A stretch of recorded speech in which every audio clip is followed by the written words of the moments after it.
साल बदल सकते हैं, लेकिन कुछ इश्यूज ऐसे होते हैं जो हर बदलते साल के साथ और ज्यादा एलिवेट होते जाते हैं।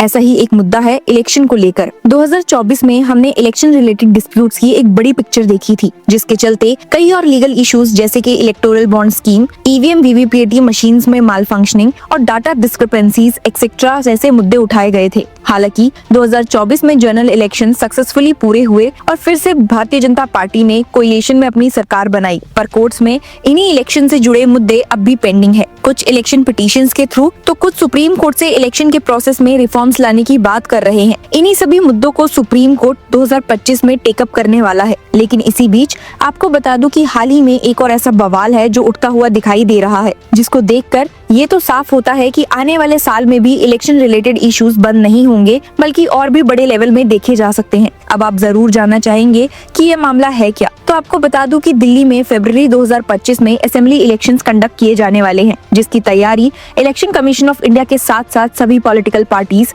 जोरों शोरों से कर रही हैं। और करे भी क्यों ना, आखिरकार ये देश का सेंटर जो है, हर पॉलिटिकल पार्टी यहाँ अपना राज चलाना चाहती है। अब ऐसे में दिल्ली की पॉलिटिक्स में एक नया ट्विस्ट आया है। आम आदमी पार्टी और भारतीय जनता पार्टी एक दूसरे पर आरोप लगा रहे हैं कि दोनों पार्टीज वोटर लिस्ट में छेड़छाड़ करके फरवरी में होने वाले दिल्ली असेंबली इलेक्शंस जीतने की कोशिश कर रही हैं। जी हाँ, आपने बिल्कुल सही सुना। ये आरोप कोई मामूली आरोप नहीं है, बल्कि काफी संगीन है और इसका इम्पैक्ट बहुत बड़ा हुआ है। अरविंद केजरीवाल ने भारतीय जनता पार्टी पर सीधा इल्जाम लगाया है कि उन्होंने न्यू दिल्ली असेंबली कॉन्स्टिट्यूएंसी में अनफेयर तरीके अपनाए हैं। केजरीवाल ने कहा है, today I want to present some data from my New Delhi assembly constituency. BJP's Operation Lotus began in this constituency on 15 December. In just 15 days, they submitted nearly 5,000 applications for voter deletion and 7,500 applications for new additions. उन्होंने ये भी claim किया है that this means valid existing voters are being deleted. Deleting a legitimate citizen's vote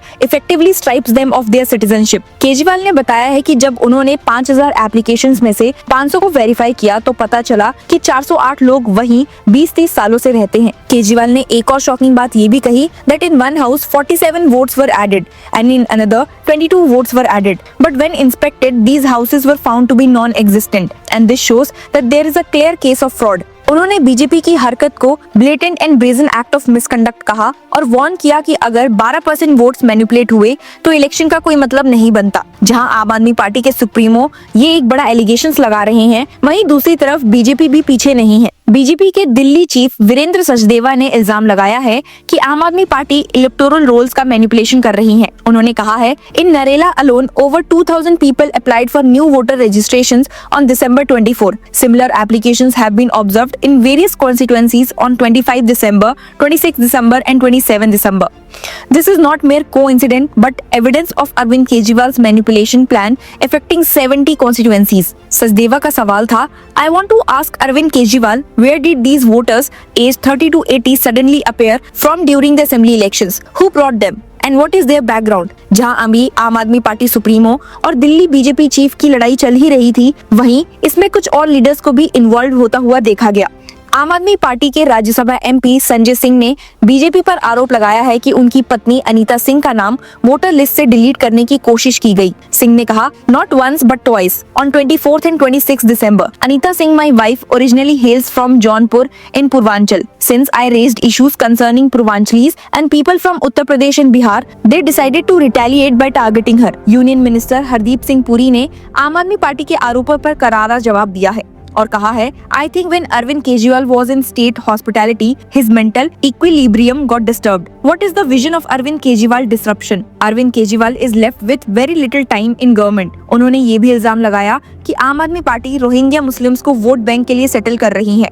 Puri ने कहा, This is Arvind Kejriwal and Aam Aadmi Party who were saying that we BJP have brought Rohingyas. Do you think they Rohingyas will in any circumstance vote for the BJP? They Aam Aadmi Party have helped them settle here for the votes. It would be better for a democracy if their names are cut off from the voters list. अब इस controversy के चलते जिस खबर ने limelight पकड़ी वो ये थी कि केजरीवाल ने इस मुद्दे को ऑपरेशन लोटस का हिस्सा बताया और इलेक्शन कमीशन और पुलिस को वार्निंग दी कि इलीगल एक्टिविटीज में शामिल होने वाले ऑफिशियल्स पर भावी सरकार में कार्रवाई होगी। मीनवाइल आम आदमी पार्टी लीडर अतीशी ने बीजेपी पर सीरियस इल्जाम लगाया है कि परवेज साहिब सिंह महिलाओं को कैश डिस्ट्रीब्यूट करके वोट मैनिपुलेट कर रहे हैं। मीनवाइल आपको बता दूं कि इलेक्शन कमीशन ऑफ इंडिया ने रिसेंटली एक और रिपोर्ट रिलीज की थी जिसमें कुछ शॉकिंग रेवलेशन सामने आए।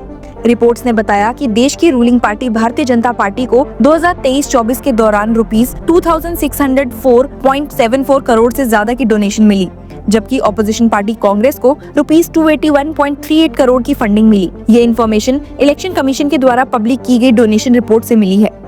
लोकसभा इलेक्शन से पहले यानी 31 मार्च 2024 तक जो डोनेशंस पार्टीज को मिली थी उन्हें रिपोर्ट में इंक्लूड किया गया है।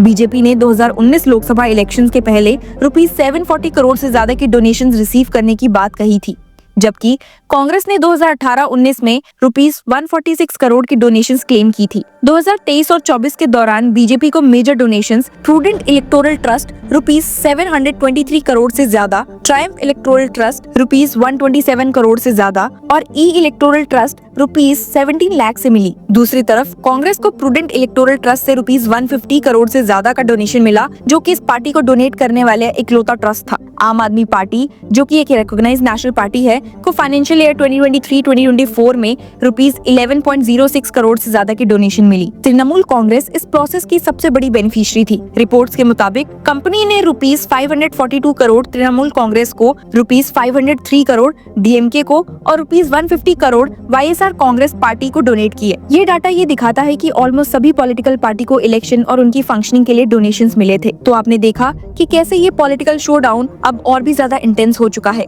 लेटेस्ट अपडेट्स के जरिए ये साफ दिखता है कि वोटर लिस्ट के इशू ने एक डेमोक्रेटिक क्राइसिस को क्रिएट कर दिया है, जहां पर बीजेपी और आम आदमी पार्टी दोनों एक दूसरे पर करप्शन के इल्जाम लगाने में लगी है। क्या सच में डेमोक्रेसी के साथ कॉम्प्रोमाइज हो रहा है या ये सिर्फ एक पॉलिटिकल गेम है? ये तो फरवरी में होने वाले इलेक्शंस ही बताएंगे। Till then keep sharing your views and keep following Law Chakra. Hello law lovers and justice seekers, welcome to Law Chakra. हम आपके लिए लेकर आए हैं कुछ बहुत ही exclusive. Introducing Law Chakra prime membership, जो आपको देगा exclusive access like never before. चाहते हो कि सबसे पहले आपको मिले latest legal updates? Law Chakra prime के साथ आपको मिलेगा early access to exclusive content, critical case analysis, courtroom battle का ब्रेकडाउन, वो भी बाकी व्यूअर्स से पहले। मोर अपडेट्स, मोर एनालिसिस, यानी कि फुल इनसाइडर एक्सेस, वो भी बस घर बैठे। यही नहीं, प्राइम मेंबर को मिलेगा access to exclusive interview session with renowned जजेस, लीगल एक्सपर्ट्स एंड लॉयर्स। ऐसे इनसाइट्स जो आपको कहीं और नहीं मिले।